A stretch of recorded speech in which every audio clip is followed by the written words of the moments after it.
Prvo, kad krenemo, što kaže negde, ja verujem da država uvek definiše odnos prema nekim kategorijama. To su veterani, to su poljoprivrednici i deca. Ja ne znam da li postoje 3 kategorije prema kojima država ima gori odnos. Znači, ovo su ljudi koji su hlebotvorci, to su ljudi koji hrane, vekovima hrane i brane ovu zemlju. I što je najgore, oni ne traže nikakve pare od države. Oni traže od države da zaštiti domaću proizvodnju, što rade sve države u Evropi, i traže da se poštuju pravila. Traže u krajnjoj liniji, to građani negde treba da znaju, da naša deca jedu zdravu hranu. To su zahtevi poljoprivrednika. A to što je država na ovaj način udarila na njih, pokazuje da smo mi jedna duboko okupirana država i da naša vlast je spremna da hapsi, da tuče, da ubija ljude, da bi sačuvala proviziju koju ima od uvoza mleka u prahu, od uvoza buđavog, raspalog mesa i tako dalje. I to sve govori o državi, mislim, nemamo što da pričamo. I ovo je moment, ima ljudi koji kažu nije ovo naša bitka. Jeste, ljudi, naša bitka. Ako ovu bitku dobijemo, ako sačuvamo selo, mi smo sačuvali Srbiju. Mnogi tvrde da je ovo pokušaj stvari, da je krajnji cilj da seljaci odustanu od bavljenja proizvodnjom poljoprivrednih dobara i da se isele sa sela u potrazi za radnim mestom kako bi na kraju tu moglo da se naprave rudarske kolonije. Tako je, zato je udar najveći ovde i to je sigurno ono što se iza brda valja. Postoji i drugi cilj koji je tu, znači, pored litijuma koji vlasti rešava mnoga pitanja i tako dalje, jer oni praktično našim zdravljem litijumom kupuju tu podršku Evrope. To Aleksandar Vučić radi. A druga stvar koja je mnogo bitna, narod koji proizvodi svoju hranu, država koja ima svoju hranu, je slobodna. Suverena, tako je. Tako je. Država koja nema svoju hranu i narod koji nema svoju hranu je rob na ovaj ili onaj način. I ja mislim da ova vlast zapravo gura ovaj narod ka tome da mi nemamo svoju proizvodnju. Imali smo to, mi smo sličnu situaciju imali pre nekih 2 meseca sa svinjama.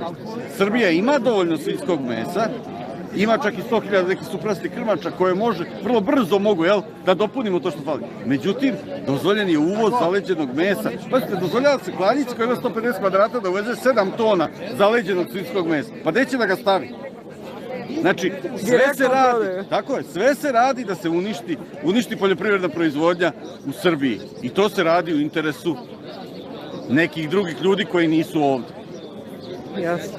I koje je rešenje, kako ti vidiš, koje je rešenje uopšte iz celokupne ove krize u kojoj smo trenutno svi zastali na neki način?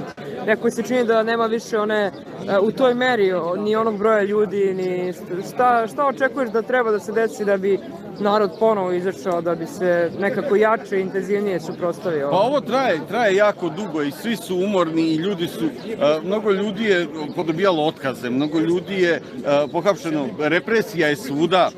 Negde čini mi se da ponovo se javlja strah, što je užas. Srbija se u jednom momentu oslobodila straha i to je najveći uspeh svih onih protesta bio.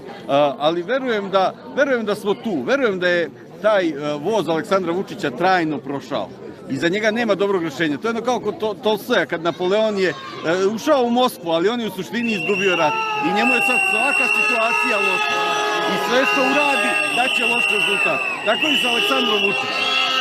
Ono što je negde, mislim da je najvažnije u ovom momentu, jeste da narod bude uporan i da ne odustaje. Postoje tačke na kojima mi možemo da rušimo Aleksandra Vučića. Ja verujem da bi jedno od rešenja bilo da se svi traktori upute ka Expu. Na Expo postoje samo 2 ulaza. I da tu na ta 2 ulaza stanu, kad bi tu stali poljoprivrednici, kad bi stali poslanici opozicije svi, kad bi došli tu studenti, građani, udruženja, svi koji protestuju i zatvorili mu Expo 10 dana, ja mislim da bi to bio kraj Aleksandra Vučića. Da. Dobra ideja, da. Imao sam predloge da se blokira aerodrom, jer svi ovi što dolaze da ga podržavaju iz Evrope i odatle god, svi dolaze aerodrom. Ali mislim da mu je ovo rak rana. Njemu je Expo najvažniji, zato što on iz Expo hoće da ukrade milijarde. I njemu se sve svodi na to Expo. Njemu se izbori svode na Expo. On želi da se kako god dovuče do Expa, ne bi li uzeo sve. Mislim da ga posle Expa ništa više ne interesuje. On će uzeti novac, pokrasti nas do kraja i ostaviti jednu opljačkanu tužnu zemlju sa ogromnim dugovima. I to je njegov plan. I ja verujem da baš zato tu treba da ga udarimo. Da mu ne damo da gradi Expo.